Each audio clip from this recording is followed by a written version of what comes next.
Hello, everyone, and welcome. I'm Joey Bridges. I am joining our brother James. We're laughing because we had some minor technical issues. Okay, so today's topic. What we want to talk about today, and this is something that you may not think is related to Facebook marketing.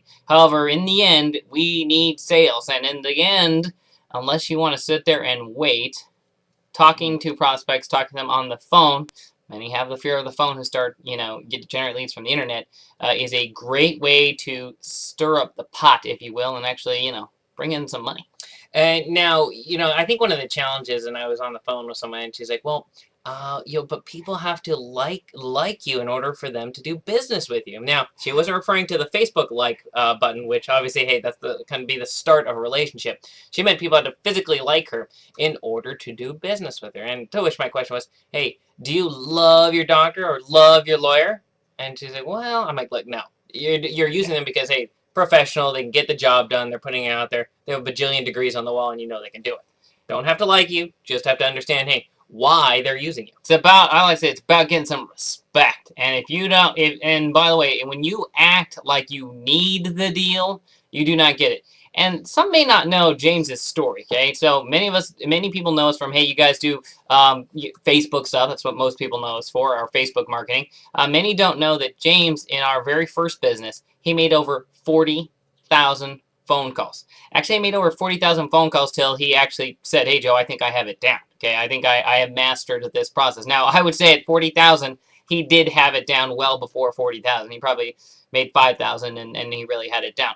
Now, and he still continues to make calls, not just for us and talking to clients and doing that stuff, but for other businesses, figuring out what their best questions are to ask. So when James says, hey, I know how to talk to someone on the phone, he knows because of experience. He's just not going to tell you that because he's nice. So literally, James is probably 80,000 phone calls deep, 100,000 phone calls deep at this point in time. We basically stopped tracking after the 40.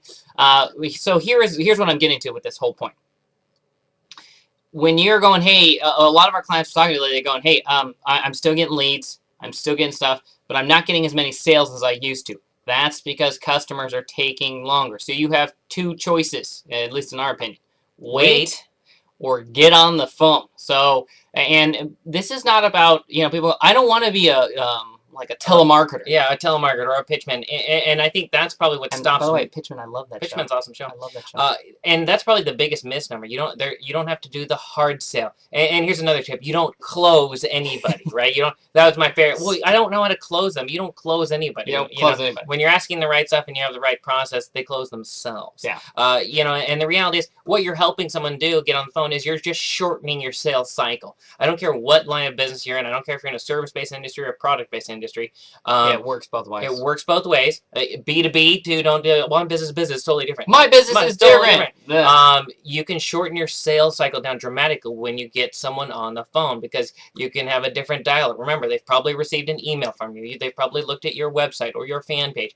And when you get them on the phone, then you can shorten that sales cycle down by asking them some questions and seeing if they're a match for your business. And that's actually the key. So we'll probably talk about that. And the reason we want to do that today, members in our program, that's the call this week. We're going to do a whole training session on sales scripts. It'll be the first of many because what James and I have, realized is people are missing that skill. So we're just going to start adding that in. It's not, it's James has that skill, so we're going to add it in and bring it in. So on behalf of James, I'm Joey Bridges. To your success with your Facebook marketing.